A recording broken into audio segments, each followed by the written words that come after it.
did you use the allegory that you said? Did you say the name of the author? The name of the author? Yeah. Ibn Tufayl. I think it's in the invitation. Message. The title of the title of the story is the story of Hayy ibn Qadar. Is it in the program that is circulating? Yes. Yes, I think. So somebody can spell it out because not everybody has the. Yeah, because it's here. Yes, it's written here in the announcement. We didn't get the announcement. Not everybody got the announcement, so we'll. Okay, maybe we can make photocopy. Yeah. You can pass it. Written more, much better than pronounce it, because I pronounce it in Arabic. That's really the name of the author and the name of.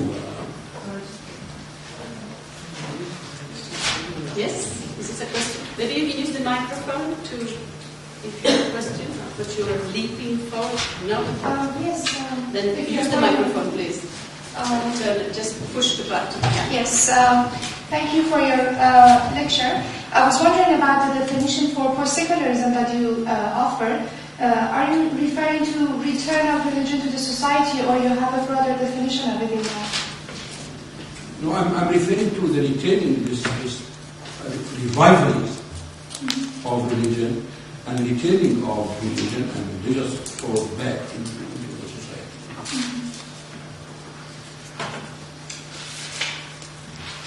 The return of the religions in the public sphere. Yeah. Yes, please. Yes, I would like to ask something about the concept of nature, because you said that in Quran it was not so much the use of nature, but more contemplation. And maybe you could explain something more about that and compare it to the Bible as far as you know. I mean, spontaneously I would say there's a big difference then, because with that Bible it's more like you use nature. People, man might make use of nature. Thanks. Yeah, it is in the Quran, in the way view of the Quran, that everything is created to be under the disposal of humans. The humans are the center of the Quranic views, and everything is created, animals, planets, sky, moon, etc., for the humans. But in the meantime, okay, it's presented as a series of signs. Okay, for instance, it's the imperative look, or why don't you look, or why don't you think, followed by certain description of culture, very, very obvious in the Quran. So it's not only a subject to nature, not only to use or to consume it, but also to wonder, to think about. If, for example, in certain verses of the Quran, it's talking about the beauty of animals. Okay? And also animals are intended for the human to use, to ride, but it's when the Quran, even in the context, say, when look to its beauty. Okay. So there is some difference in the wording, in the Quranic wording concerning nature, concerning the cosmos, concerning the structure of the cosmos. Unfortunately, this topic is not really, studied very well in the Quran because of the focus on the Sharia aspect. There's more focus on the Sharia aspect of the Quran, which is only 12% of the entire Quran. I think the only person who wrote about this is Sayyid Qutb, the ideologue of the most fundamentalist Egyptian ideologue. But he started as literary critic So he was very much a scholar of literature, of narrative. And he, in his commentary on the Quran, sometimes forgot his ideology and his literary taste, overwhelmed him, and he presented a real. I think in his commentary he presented this nature in the Quran in a very remarkable way. Satisfied for the moment? More clarification, what do you mean? Questions. Very large questions in store, but that is the public debate. Open debate.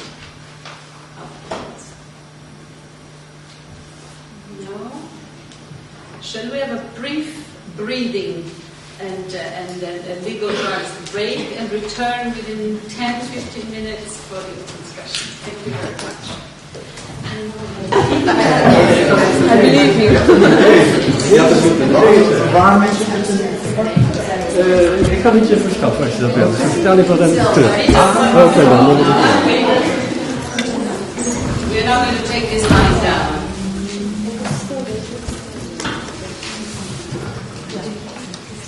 Door shut, please, if it's possible, and have a think with the door open. Thank you very much for coming back, refreshed by your caffeine abuses. The floor is open for the general discussion. There's a lot of material on the table, and some of the discussions were already starting. So maybe we should sort of, without cutting into them, ask the people who had already begun out there to pursue it in public. Is that Vicar there who's looking fidgety? Please. Well, I was asking if it's possible, Professor Zayd, to develop a little more on the way in which he extrapolates the idea of discussion within the elite and discussion within the larger public to our modern times, because what she's suggesting in my view is that we can have some kind of extrapolation towards the discussion and the debate of our days. And I would be very interested in hearing him elaborate on that. Well, I think, I have been for some time, like everyone, very satisfied with my academic environment and this discussion with lectures until, against my own will, I became a public figure. Okay, it took me some time to accept that I should accept the fact that I'm not only an intellectual, but I have to be involved in this public debate about religion. And in a way, I was afraid, okay, to be honest, how to say this provocative for the religious feeling. How to be sincere to your academic conclusions and to reveal it to the public in a way that would not cause any kind of insult. This was my real concern, because during my experience in Egypt, I have realized it was very, very easy, as it happened in history, to take certain ideas and to just reduce them to very small phrase and to say, well, this is what this man is saying, that the Quran is a cultural product. And when a Muslim, okay, unable to read my book, and just say, well, cultural product, what do you mean? This was invented by Muhammad or something like that. But anyway, I realized that using media or being able to be present in the media, that I can reach more audience than my books. So I have to find a way. And here I learned a lot from this narrative. How can you express your very, very deep concepts in a communicative language that would not cause any kind of misunderstanding? This is what I think that what is needed. We have two languages here, the language of the elite and the language as it is used in everyday communication for people, whether Muslim or non-Muslim. How to find a middle language that would not sacrifice the depth of idea to popularization. Okay? Because there's a lot of popularization. People who, for example, preach in intellectual talk. There's a lot of preaching in seemingly intellectual language. And I think this is the real challenge. And just I came from Egypt last week, and I was invited for a TV program. I only accept TV programs when they are at air, no recording. Live. Alive. It is alive. And I was surprised that I was able to bring an issue like what is religious truth? Truth here. What is religious truth? And I was able to say in this TV interview that there is no such absolute truth about religion. It's true because you believe it. It's a question of believing. And I explained that it does exist in this kind of relationship. It is not there, the truth, it is not here. It's in this connection between the believer and the subject. Therefore, I have to respect the truth of the other, because it is built on the same connectivity between what I believe. For me, I couldn't imagine that I was able to say that, to relativize the religious truth. And I was also very happy because people did not feel, on the response I had, that people were very happy. They did not feel that I am committing heresy or committing disobedience or something like that. How to do this in books also? This is a big question. We have to fight ourselves here as intellectuals. Okay. In order to be able to communicate through the media, through the internet, through TV, satellite, whatever, public debate, public lecture, whatever. This is the only challenge that make or shrink the distance between intellectual debate and public awareness. Can I ask one more follow-up question, which is, this is a strange question, but maybe you allow me to, I hope you will not be frightened by it. My question will be, what would you suggest for pure Occidentals? I mean, the way I heard your talk, I thought it was a very flowering talk, and a little Middle Eastern, let us say. And it's true also of the story of Ibn Tufayl. And I think for a pure Occidental it would be more difficult to have such a flowering way of speaking. Do you understand what I mean when I ask you what you yourself have found in this narrative inspiration for a more public way of talking? And what do you have an idea about what this would mean for a more occidentally oriented mind, exclusively occidentally minded?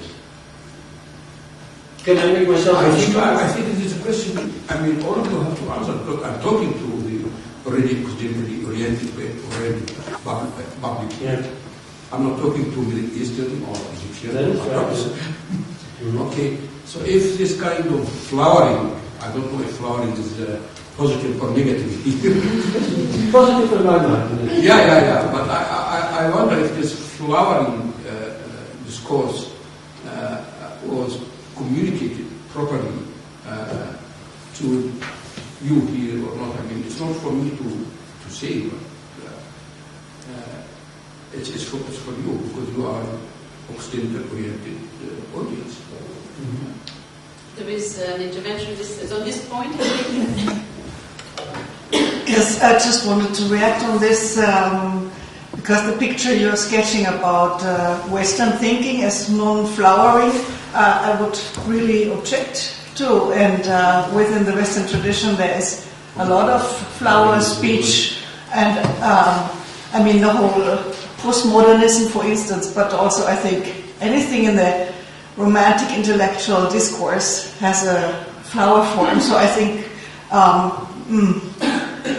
I cannot go along with your opposition of Occidental and Oriental thinking that way. Well, Vika was probably putting words in your mouth, speaking certainly in the public domain in Western society, you will have a lot more authority if you are factual, cut and dry, than if you speak allegorically. I think that if you speak to parables or prophecies or proverbs, which Catholics are prone to do far more than Protestants, admittedly, but since the question of the gravitas of the public intellectual, you're not encouraged to be flowery, no.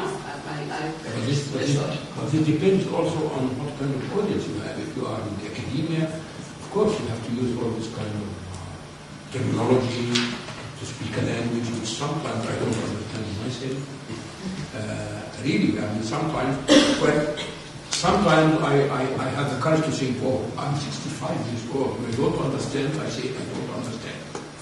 I don't have to pretend that I understand. But if you are in more outside the academia, of course, this kind of metaphoric using anecdotes is possible. And about the authority, yeah, I do agree with you. It makes me very statement. But I think intellectuals also have to fight against the authority. Absolutely. Yeah. But it's a difficult fight. I mean, yes. I was thinking about how would Hermann Felix react, and it would be a strong fight against him about this purely intellectual kind of debating, and that's the questions which I ask myself also. As an Enlightenment fundamentalist, Hermann Felix does not shine for his ability to engage in dialogue. And we are giving him a slot next year because he's actually asked for a slot in the post-secular lecture series. And to prove that I believe in academic freedom, I think, well, I'm caught here. And of course, you're going to have a slot. But I've sat in dialogue with Fatima Mernissi, and it was painful and embarrassing to the extent to which he did not enter the dialogue. He knows that this, we're good buddies, so we fight this out regularly, but just an annotation. Welcome back. Yes, I want to react to that again, to Hermann Felix and the Enlightenment fundamentalists. Well, he is very tightly connected with Ayaan Hirsi Ali, and she has recently written an article about Romanticism and reacted very strongly about the whole movement of Romanticism.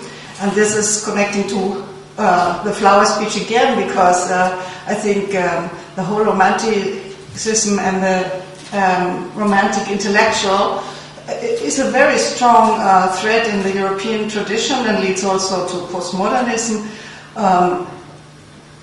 These kind of people who are harsh rationalists indeed do not like this tradition, but it is a big and strong tradition within Western thinking. So I think we should emphasize this. So you're making the same point as before, you're just reiterating. Well, I'm connecting it to what she said. I have several points I want to raise, but the audience goes first. Welcome. Say your name so that we know who we're talking to. My name is Omar Nahas. I am academic director of the School for International Training. But I wonder, you told us about coming or becoming a public person or person who's known in the Netherlands because you are in the media now. My question is, how can we help the people who are in the field and already doing great work on social issues, different social issues? How can we help them to get academic degrees in order to become of more authority? So the opposite of what you did.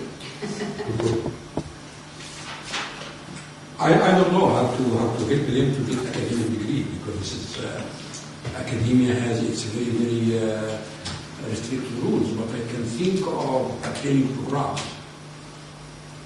I mean, to provide those activists who are working on the field on social issues, religious issues, human rights issues, gender rights issues, such as all these issues. I can think of a training program, if it comes to knowledge about Islam, for example. I can think about that, of training program, and hopefully this will be successful, engaged in a possible training program to be held the first time in Indonesia, in which scholars, PhD scholars as well as activists would attend the training program in order to provide them with the necessary knowledge that would empower their knowledge in order to be able to work more efficiently in the field, including, I hope, some preachers of the mosque. But I cannot think of, of the way to for example, there are a lot of people who would like to have a PhD, but there is regulation in universities about the requirement, in different universities, of course, requirement to be enrolled in a PhD degree. This is almost a problem. But I don't think that it would, academic degree would not give you any authority. I think knowledge will give you power. Knowledge is power. I think that academic degrees are now, as we say in Arabic, everywhere. I'll look in the direction of Sarah Barker, or she will intervene, but if I could, do you want to go down? One of the constant concerns of this lecture series has been the multiple possible definitions of the post-secular predicament, or the post-secular conditions. How many possible ways do we have of looking at it? What are the axes along which the multiple terms and definitions could be organized? And I think in your lecture, the post-secular predicament would be, in my language, the return of the religions or the staying on of the religions in the public sphere. And I think this was a question that was asked in question mine before. Now, if you take it for the sake of today's lecture, if you come to other lectures, you will have other definitions. If you take this as our guiding line, then a number of issues emerge. You said one you mentioned yourself. In Europe, in the Western tradition that Europe somewhat represents, the struggle to, shall we say, eliminate the religious from the public sphere, or to contain the impact of the religious from the public sphere, has been momentous. And depending on what your politics, your religious belief, your ethics are, you may feel differently about it. You may think this has been precisely the Enlightenment struggle for secularism, progress and modernization, or you may think it is a lie and a failed project and a piece of hypocrisy. We can discuss, but nonetheless I think it is a historical feature of our culture. Since the 17th, 18th century, the religious in the public domain does not have the authority that it had previously. And even there has been, in some cases, a streak of vehement atheism and militant anti-clericalism as elements of the European public sphere. This is a major difference, for instance, with the USA. in the public debate in the USA is absolutely dominated by religion and always has. I believe that the USA is the most Christian country in the world. Not so Europe. We are radical skeptics, agnostics, atheists, and in my case, proud of it. Nonetheless, and I'm pushing this as this is my role in this series to really drive this home. If it is a feature, if it's a series of course, if it is a feature of our historicity that this is where we're coming from the struggle to contain the religious and clerical authority, because religion is one thing, churches and clergy is another, to contain them from the public domain. And think Spinoza and his struggle against the Jewish orthodoxy of the days. Think of the multiple radical saints of the Christian tradition, all of that inevitably burned at the stakes, and because they dare to sort of clash with the authority of the Pope. So anti-clericalism on the one hand, atheism or agnosticism on the other. If this is the case, how can I, with all the admiration and incredible respect I have for you, get interested in holy texts again?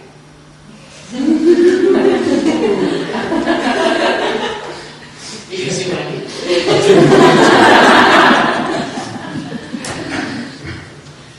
Well, I agree with the distinction between clerics and religion, between church and Christianity, between imams, okay, and Islam. And here comes the concept of experience of spirituality as individual, and with the right of this individual to be present in the public sphere. I am, as an individual and as a thinker, I am opposing any kind of authoritative threats, okay, to claim authority, even in the classroom. Even the teacher in the secondary school, to claim authority and to dictate ideas. This is not, the productive way of developing a healthy society at all.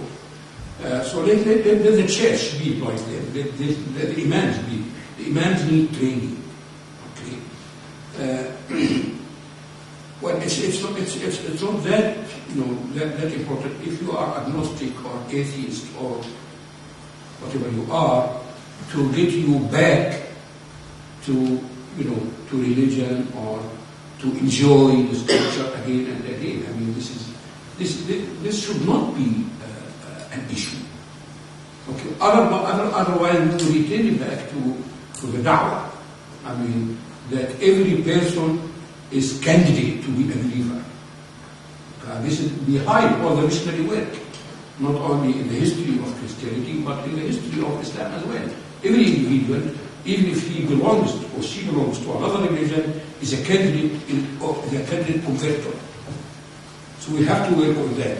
I would like to have atheists and agnostics in the society.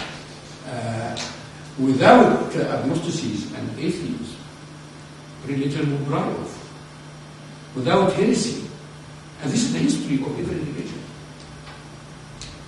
If religion exists and dominates, and these voices are extinguished, religion gradually will die out. Okay, the history of every religion is the history of people rethinking, practicing heresy, sometimes disbelief or whatever it is, and this will renew the way religion reinterpret itself and represent itself again. So everyone is needed. Maybe someday, okay, you think, okay, I will take this Quran and say, when you take the Quran to read it, you don't read it out of vacuum. You are directed by a certain pre-reading about Islam, about Quran, about and it does matter whom you have read. It's very much like you take the Bible. Okay, I take the Bible and read it. So the question is how to enhance or develop respect for religious experience, for religiosity, and I insist in religiosity.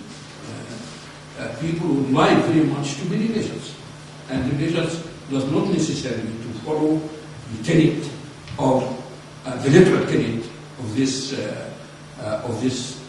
religion or that religion. My wife is very, very religious person. I am not that very religious person.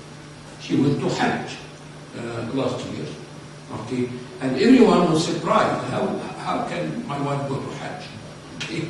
And they were expecting her upon returning back from Hajj to have a headscarf. She did not. Okay, because she does not think that this is the tenet of Islam. She wants to Hajj for a spiritual experience. How to empower, the believers, to look into their own faith in this individualistic way. This is the real challenge. Rather than looking into the institutions, I hate institutions very much. I do hate institutions very, very much. Because the moment you have these institutions, you have everything blocked. If they tell you how to dress, how to speak, what kind of language you use, okay, we need some system, but not an institution. When it comes to religious institutions, we are in a big dilemma. Dogma. And they are the guardians of dogmas. If you speak, and I have so many occasions to be invited to this kind of dialogue among religion or religious dialogue or whatever it is. And I found myself invited to present Islam, which I don't believe I present. I don't believe any person would present a religion with this history like Islam. So I find myself in a prison, in some sort, I have to defend Islam. Or within the rabbi, talking about the beauty of Judaism, within the minister, talking about Jesus as the Prince of Peace, etc., etc. I have to do something funny like that about the institutions are dogma, and people who are working with dogma are enemies of history. Scholars have to study religion in its historical context, and we have to distribute this knowledge to the believers, to empower the believers according to the history in which they live, and to defend the right of every individual to be non-religious, atheist, agnostic, whatever it is. Well, on an open society, okay, we can have a very, very rich, productive discussion, dialogue that would reach even the religious knowledge. Thank you very much. Please. Well, when I was a student many years ago, I was taught about literature that you go through different stages. That after reading novels, you begin to read, when you grow older, you begin to read history, and then later on biographies.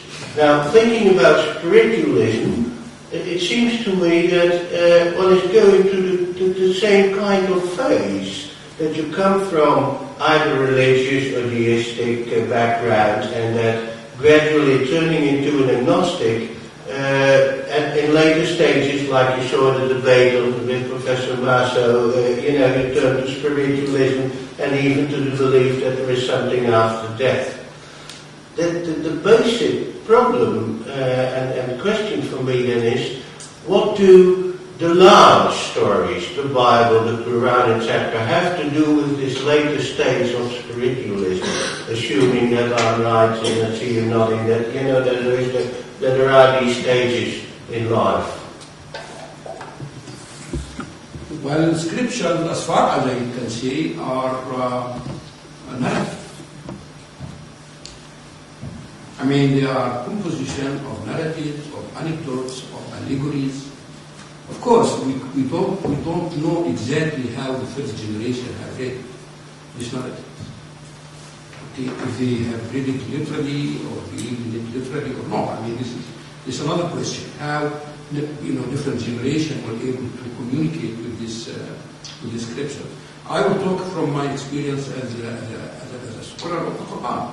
The Quran is a book, is a very, very complex book, which consists of narratives, stories, anecdotes, allegories, poetics, as well as certain legal advice and ethical and moral advice. It's a composition of diversity of discourses. And to understand the Quran this way, or to look to the Quran, there is, I think, something in the Quran that still convey meaning to my modern life. I spoke about nature, for example, the Quranic view of nature. How this, for example, could be relevant. I mean, for the believer, I'm talking, not for everyone.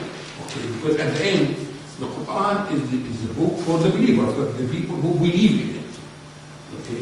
For the non-believer, people who do not believe in the Quran is a very boring book.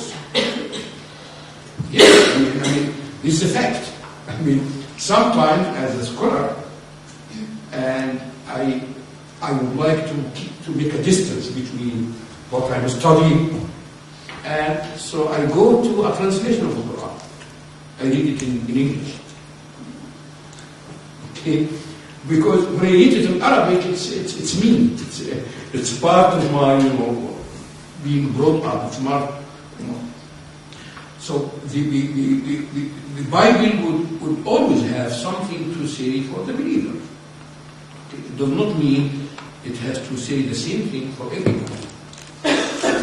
And it is not, and the believer should also know that whatever they get from their sacred book, it's because they believe in this sacred book. So its relevance here is connected with the believer. Maybe you read the Quran, for example, from a literary point of view, and you find it interesting in some parts of it, as a literary expression, as a storytelling. You might, but you don't have to. This goes also for the Gospel and for the Bible and all the scriptures of the world. Sarah, you were coming in? Yeah, okay. Thank you very much, Professor Zayd, for your lecture. I want to ask a question about the political and intellectual stakes of Islamic Reformation. And I think it's interesting, I was laughing, Rosie, when you asked your question, because in a way, my question is going to be a different one, that in a way we are enacting the positioning of liberal Islam and the kind of different kind of criticisms that are fired at the project, right? Or liberal Islam or reform Islam. So of course there is the question, the line of questioning that Rosie already asked. Of course we all know that there is a line of questioning from more strictly orthodox Islamic experiences and readings.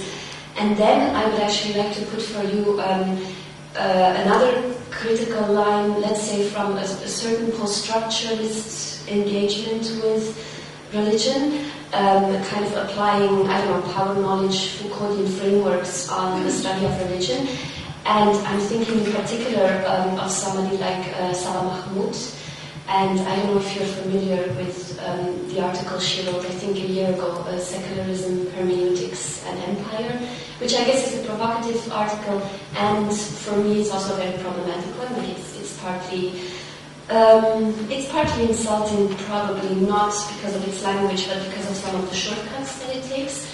But just to briefly capture what I guess are the stakes of that article, is a kind of, she points out a kind of coincidence or complicity between the level of a history of ideas, let's say, and the formation of certain political formations. And I put it like this because I first want to go to a historical analogy which I think that inspires the article, which is the complicity between the Reformation in Europe, so the theological developments on the level of the Reformation, and the formation of modern capitalist society. So that, I think, is the analogy that works in her article, when now she argues that the development of so-called moderate Islam or liberal Islam coincides with, especially in the US, a new kind of empire, development of empire and imperial politics. And so, in that article, like one of the authors that she uses, in fact, is she refers to your work. So I was, as I said, I also find it a problematic article, but I do see the kind of coincidence that she's looking at, and I wonder what your response is to that line of criticism, focusing, so in a sense, also undermining moderate Islam or liberal Islam or Islamic Reformation in a way that I don't think is totally fair, but linking it to, let's say, hegemonic politics and especially US politics in this particular geopolitical moment. So I wonder if you have what your response to that line of criticism is, or how you problematize it, or what alternative there is, or how we should think about this. Thank you. I wouldn't really give any kind of recipe because this is not my, my cup of tea. Okay, if I put it this way, in all these questions concerning the history of Islam, politics, etc., there is a lot of things that are missing in comparison between the history of Islam and the history of Christianity, how Islam emerged, in which context, in which environment, in which political and social context. Islam was born in no empire. It's not like Christianity. Christianity was born in a already established empire. Okay. While Islam was born on tribal societies. And for that reason, politics became integral part of the development of Islam from very early period, during the life of Muhammad. Okay, maybe you can make a distinction between Muhammad, the Prophet in Mecca, and Muhammad, the leader of the society, and in Medina, in the second half of his mission. So politics became part of it. And if we add to it the historical fact that the Arabs united within the area, and they became able to invade the Period and to establish their own empire. So empire, the Arab empire, became strongly connected to Islam. Okay. Of course, this does not create something like the church, and there was always a distinction between the political authority and the religious authority until the early 20th century. Okay. This is one dimension in which Christianity is different. Christianity was born in an established empire, so politics was not part of the founding document of Christianity. It took at least 4 centuries until some emperor decided to convert for some reason. It's not our here. And then the Christianity became the official religion of the Roman Empire. Okay, so politicization came very late to Christianity after 400 years, while it was inherent in Islam from the very beginning. Okay. This is another difference, which is enlightenment, if I can use this term, started in Islam at the beginning. Okay. Why it started in the history of Christianity in Europe late. Okay. So rationalization and rationalism, it's not only this thinker or Averroes, it's from the 9th century. The Mu'tazila, the rational theologian, started to put reason above revelation from the very beginning. But of course, the period became later that revelation is above reason. When we compare the change, the reformation in Europe and reformation in the Muslim world, I return it back to the metaphor of the lady giving birth to the child. And this is a real big difference. I mean, look here, the Reformation movement started in the late 19th century by someone, his name is Jamal bin Afghani, supposedly from Afghanistan. Okay, so this is Afghanistan in the 19th century. Whether he was from Afghanistan or from Iran or from India, it's a different story.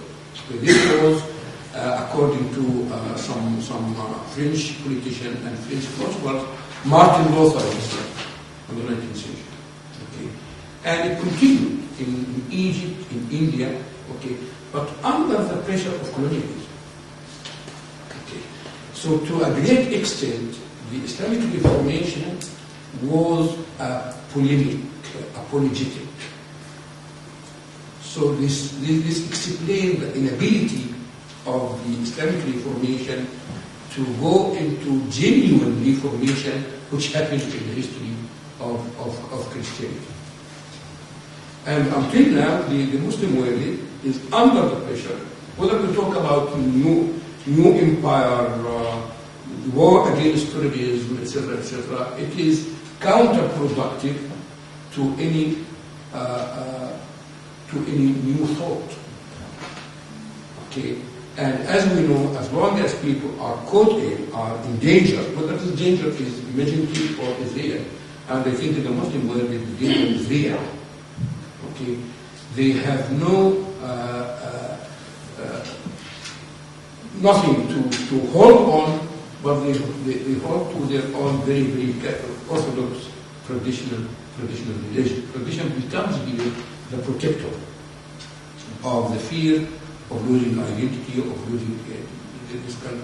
That explains to me, at least, the difficulty of reaching a genuine reformation, the difficulty that faces any intellectuals who would bring, issues into debate. People would respond in a very, very defensive way. They are afraid. Okay. They are afraid that they are going to lose their faith if any critical analysis is applied to their faith. This is what's happening, and so it's a different context that we need here, different tactics. Okay. Not always to look to the European or the Western experience as a model. Okay, because this is different historical development, I would say. That makes it very difficult because all the political decisions that Muhammad has to take, okay, are registered in the Quran. So that makes it the hardest mission to disconnect, okay, this historical decision registered in the Quran, okay, from what the believer would say this is the divine message of the Almighty Allah. So this kind of difficulty is internal as well as external difficulty. That's why you find most of the, I wouldn't say modernist or liberal, I don't like these, these titles, liberal Islam, modernist Islam. We need a thorough study of the history of Islam, the composition of the Islamic foundation, etc. So I think any comparison would lead to some sort of mixing up. To follow up from this, another working definition of the post-secular which has emerged in the course of the lectures, one in Dr. Barker's own lecture, but another one was Professor Rappaport looking at Jewish extremisms. Another working definition of the post-secular condition has been a trend within all major monotheistic religions, all three really, to become captive to, in some way hostage to, politically conservative minorities within the religions that actually manipulate the religious issue for other purposes. I think that when Professor Susan Harding comes in June, looking at the evangelical movements in the USA, we will have the prototype of this, and the neocons and the long shadow Leo Strauss, all of that American story, which is beginning to be studied in political theory, in international relations, but not so much actually in the humanities. Now that neocons are officially over, even Fukuyama says so, we can look upon it as a particular moment. So the another working definition would be this kind of rigidification that three monotheistic religions hostage to a political minority that is manipulating them. Now, I think you would be probably sort of sympathetic to this working definition of the post-secular, but this leaves a number of questions open, because those those political minorities manipulating the religious groups for their own purposes are extremely authoritarian, and they would not take very kindly to your idea that everybody can just open with respect as I'm teaching the text and just get trained. What do you do with the authoritarianism that comes with a certain takeover of religious extremism? People talk about Islam or fascism. Saba Mahmoud is a brilliant researcher, but she's looking at fascist organizations. The Brotherhood of Islam is a proto-fascist, highly authoritarian, violent organization. How do you answer this violence, this coercive force that comes from all three religions? And then Islam has a peculiar position in this, being highly manipulated as the violent religion, when in fact it is not so. It seems to me, and even historically, it is not. It's the Muslims who have invented this type of fundamentalism in inverted commas. Can you claim to this? I take it that you had a question, or were you annotating my question? Because if we come back to you later, unless you want to intervene, if I have the same question as me, you can come in now. Yeah, maybe I only want to add, also in post-secularism, the ideas of Habermas on the communicative theory, which is actually, if you do studies, if you study traditional mainstream Islam interpretation of the Quran, you will find a lot of these sources which are on the same line with the communicative theory. And then you can isolate the process inside Islam from all kinds of political intention. It's straight from the state or from the people who were in charge in Andalusia or so I think it's possible to find the link between the called liberal Islam or modernist Islam or whatsoever with the traditional thinking, and this can be a way through the communicative field. By the way, Jürgen Habermas is speaking in Tilburg on March the 15th, am I correct? I think it's the 15th, Saturday. 15th. 15th. And it is at the University of Tilburg. Go on the website and register, because we had difficulties getting in last week. It was already semi-full. It costs €35, but if you haven't heard Habermas speak, here is your chance. Sold out, I checked 2 days ago, sold out. Sold out 2 days ago. Well done. Yeah, but you can know some cancellations at the last minute, Susanna? You can go to another room where there's live streaming, then it costs €20. So discount if you just get the audio and not the visual, but you'll see the grand man anyway, and you can still get in. If you haven't heard him or seen him, he's one of the grand old men of European philosophy, worth taking a trip down to Tilburg. Sorry, many multi-layered questions. You're free to avoid them all or pick and choose. The floor is yours. Okay. Well, I would like to add, and I think Omar had this already, that it is not a minority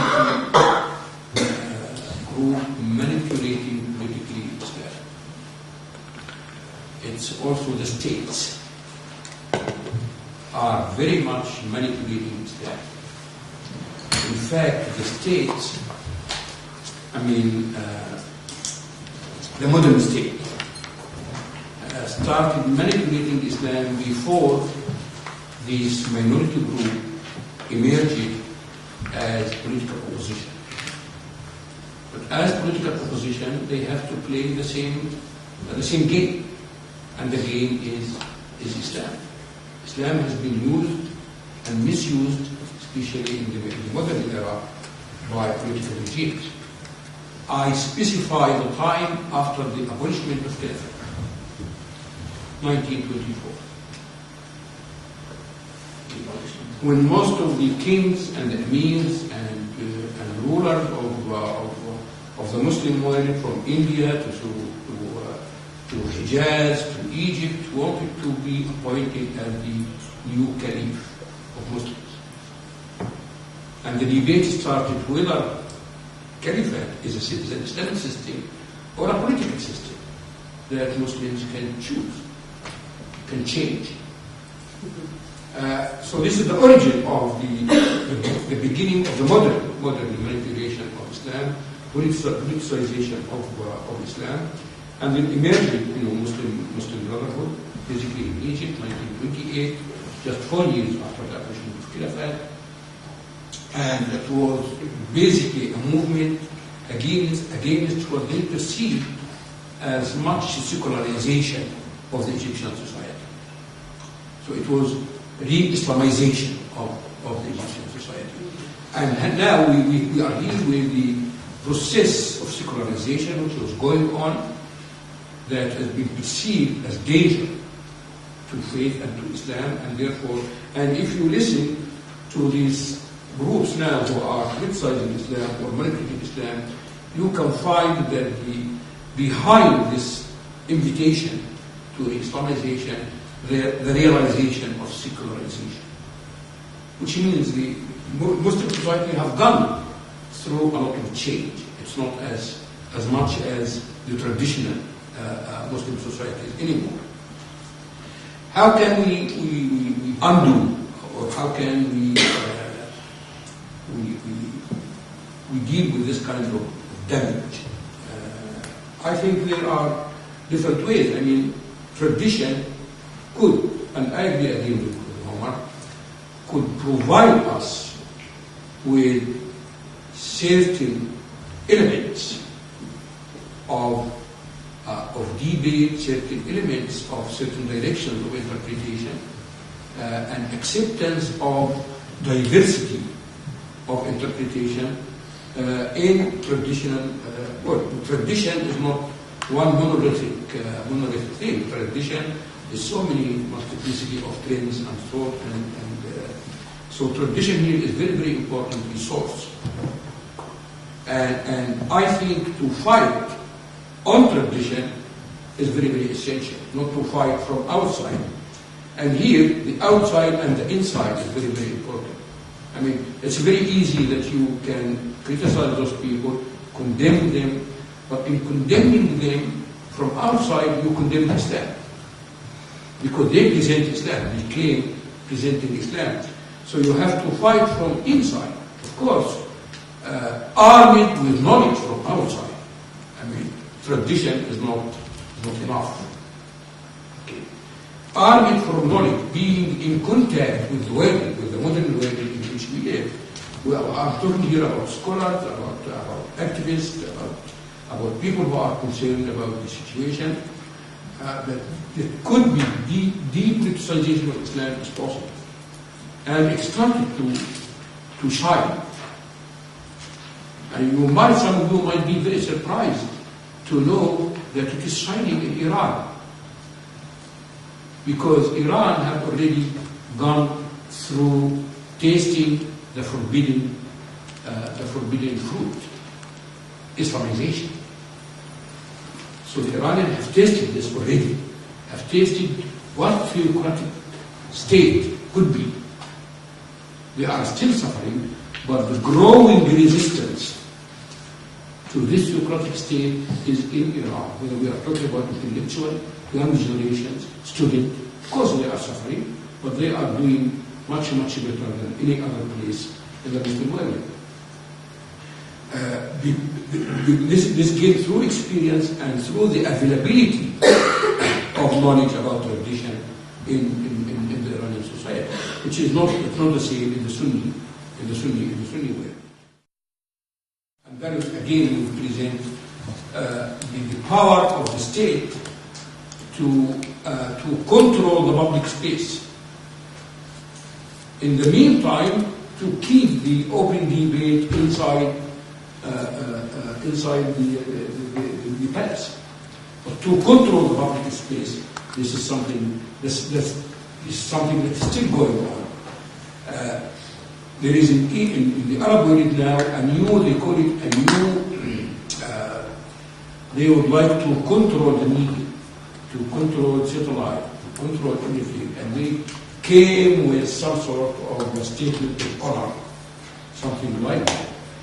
If you listen to the discourse, it's all about protection, protecting the people, protecting the audience, protecting the believer, and protection means control. So freedom here is something that is used by the political authority. All the constraints about freedom is to protect the people. Instead of empowering people to be critical of what they see on the satellite or on the internet, no, we need to close out the internet and the satellite to protect the people. So intellectuals and politicians, liberal politicians, I use liberal here, have to fight against this kind of political manipulation, whether it is by the state or by these minority groups. Scholars have to go deep into this critical analysis of the history of Islam. It's less yet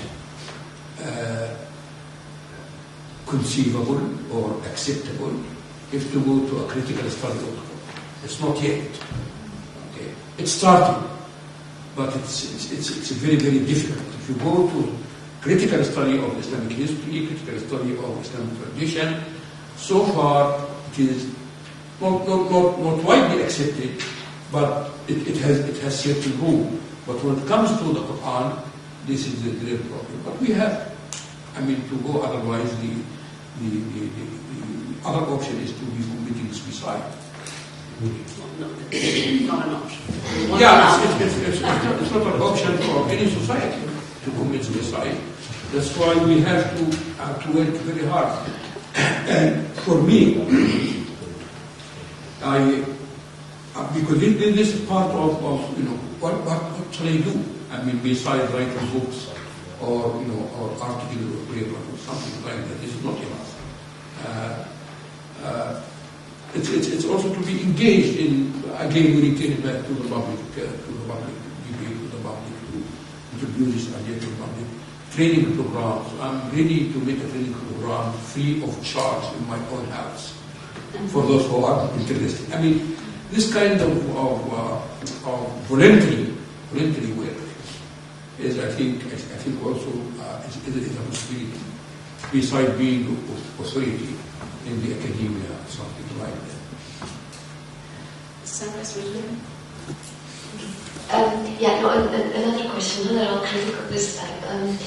I'm wondering, because you didn't really touch upon it, I'm wondering if in your project of reformation, if you consider that, let's say, the existing mechanisms or procedures of ijtihad, if you consider that this is what we need and we need more of it, or if you think that we also need to rethink and come up with new procedures of ijtihad. So if it's structurally something different or only more of what we already have. Well, thank you very much, because you brought the most exhaustive concept, ijtihad. Ijtihad, historically and practically, is not to get by critical analysis to a new idea. Is to make a choice within the available traditional ideas. When it comes to a specific issue, okay, you go and you go through all this tradition and say, well, okay, no, this opinion of this master is more suitable to our aims than this. This is the limitation of ijtihad. And it is limited to the realm of law, of Sharia. Okay? There is no mujtahid in our era that is bringing, rethinking of theological dogmas or philosophical issues concerning, for example, the issue of what is revelation, what is the meaning of revelation, is the Quran the verbatim word of God, or the word of Muhammad? Such questions are taboo, are not touched by any mujtahid who start from the established dogma. And so many people who speak very good language, they are just mujtahid. They are not thinkers. What we need is critical thinking beyond the dogma. To move from ijtihad to critical thinking. And to connect this critical thinking with the critical thinking that I just make presentation of Hayy al-Quran and otherwise. Okay. Of course, this critical thinking is belonging to the 11th, 12th century, according to the norms of thinking in the 12th century. Now we are living in, Ibn Tufayl or Averroes, people know nothing about hermeneutics or Gadamer, okay, or the complicated issue about how to read text, how to understand the text. What is the relationship between tradition, the text, and the position of the interpreter in producing the meaning? How the meaning is produced. The production of meaning is an issue that was not available to be discussed for ignorance. But this is an issue nowadays. How the meaning is formed, what kind of power and counter power in producing the meaning. These are questions that any scholar of Islam, to go beyond ijtihad, okay, and here I return it back to being insider but armed with outside knowledge. If this inside outside is really valid, I don't believe it is. Okay. No, we need to go beyond ijtihad. Ijtihad is a very, very limited concept. I take it you're satisfied with the answer. Thank you very much. Looking around the room again as we're approaching the end of the session. Yes, please. Welcome. Hey. Well, my name is Ruben. I'm a student of theology. You just said that you have hate institutions, and well, of course, they can be very strict and choke you, but they can also be an opposing force to states using Islam or religion. And would not that be a very good role for institutions to keep the states and other minorities in check, not in a controlling way, but saying, well, you are not now really abusing Islam or any religion for your own goals? Well, I think even if institutions are institutions to present to the majority, they control the individual. In many institutions, the individuals are interested within the institutions, within communities, within maybe what is needed. Okay, because we always talk about what is needed, and we talk about what is needed in a context, not what is needed forever. Okay. We cannot speak about forever. What is needed in the Muslim world now, and when I say in the Muslim world, I mean the Muslim communities in the West are very much, a small copy of Muslim society. Okay. What we need is to empower the individual in having trust in his or her own faith, as it is his or her, and no one is able to take it away. Okay. not to take protection within the collective mentality. To do as others do, to think as others think, to follow the folk. Okay? And the institutions here are very interested in making the folk follow the same route. They are the guardians of whatever values they think they do have. When the institutions collaborate with political authority, then everyone is in danger. Okay. So I'm talking about reality. Maybe if the Muslim way go across this, individualism, okay, maybe we can talk about something else. But so far, this is what needed in the Muslim world and in the Muslim community. As long as one Muslim come to a city, and I have this when I was in Japan. You come to Japan, you look for the mosque, and then you start to be one of the group. And you act according to what the group asked you to do. Some people came when I was in Japan who literally just never went to the mosque, never prayed, but they became very good adherents to the rules of the institution. The institution here is the group who control this mosque or this city or something like that. To the extent, and this was surprising me, looking for halal meat in Japan. I mean, you have to go to Tokyo to find an Indian Muslim butcher to have halal meat. This is Japan, for God's sake. You are not in Europe, you are not in the United States, you are in Japan. Where people, I mean, so this was an amazement to a lot of PhD students who came to study in Japan. And I was very tired of convincing them, okay, get the meat, say Bismillah, and eat it. When you say Bismillah, it is halal. But no one is convincing people with this solution because it's not coming from the institution. Clear? Right to reply? Do you want to return now? Thank you. One last round. Yes, you're hesitating? Come in, speak for the next one. Thank you. Good evening. My name is Serena Volpi, and I'm an Italian student. I would like to dig deeper in the concept of rethinking, in particular how it relates itself to the dogmatic nature of belief, the dogmatic nature of belief. The problem of respect, in fact, and the lack of respect seems to be linked to this dogmatic feature of religious beliefs, in particular in relation to monotheistic religions, that somewhat link people to a dogmatic vision of their belief. Wouldn't rethinking mean shaking the foundation of a dogma that for many people is the real basis of their belief and even part of their religious identity? Yeah.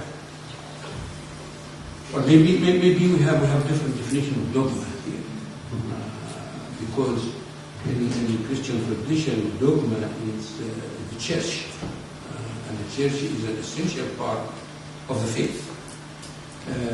But anyway, when we talk about Christianity or about Islam, the dogma have been forming long time after the emergence of revelation. Okay. The dogma of Islam, which is still dominant today, have been forming on the 9th century and claimed in the 12th century as the only truth about Islam. Before that, this thinking was debated. Okay, there was a debate about the nature of God. There was no debate about the existence of God, but how we perceive God. What is the relationship between God's action and God's essence? Okay. So there was no dogma about, the Tawheed. For example, Tawheed is every Muslim thinks that this is the tenet of Islam. Before the debate, okay, if you look to the text itself, the Quran in this case, In fact, it's full of options. Options, I mean, in the Torah, differentiations. God sometimes is presented as very unique. Nothing resembles him. He resembles nothing. Okay? And this is the pure, monotheism as propagated by the rational school. So, but he is presented in other passages of the Quran as angry, as loving, as having head, face, hands, and legs. Anthropomorphism. So these are two dimensions that exist in the Quran. The Quran here, does not present any dogma. Neither recite a dogma about predestination or free will. But after the dogma is established, generations of Muslims have been only able to read the Quran through the lens of the dogma. So dogmatization became so. But when I say before the dogma, and here it's very, very important to say, well, the dogma was established, formulated by human beings like us. God did not formulate the dogma. Okay. If we take the Quran as the word of God, it does not contain any dogma. It contains options, and people, according to their political and position, cultural position, have made some choice. To these options, this people is good. Some other people make a choice for another option. Okay? And they claim the dogma, and then afterward, the Caliph decided what the dogma, what the true dogma should be. We are returning back to the foundational sources. Okay? We are returning back to pre-dogma history of every religion, and I think Hans Kung is doing the same, and therefore he is excommunicated by the church. Yeah, because he is saying, look, I mean, this kind of Trinity, it's a blah, blah, blah, blah, blah, blah. I mean, we have to look for the heresies, the multiplicity of heresies, and the discussion about the nature of Jesus, one nature, double nature, human, half human, etc., etc., etc. Okay, and if we go further before that, we can find a shared ground between Islam and Christianity and Judaism. Okay, so the dogma separates the shared ground that possibly could be established if we go before the dogma. Again, of course, it's a threat to the common believer. That's why we need the empowerment of the individual believer. I think Hans Kuhn is one of 4 theologians who were excommunicated, and they carried their excommunication with pride. Yes, welcome. Take the mic. My name is Gönül. Can you hear me? Okay, my name is Gönül, and thank you very much for this interesting lecture. I have a very short question. Do you think that Prophet Muhammad was a philosopher? No. No? I wouldn't think that he was a philosopher. No, he was a human being, full of hopes, of concern about the society. You can see this in the Meccan religion, the Meccan people. If you read the Quran in chronological order, I mean, you can find concern about the injustice, the economic injustice, the ill treatment of the orphans, etc. So you can find the full share here, and afterward he became responsible for a community, and this added some responsibility.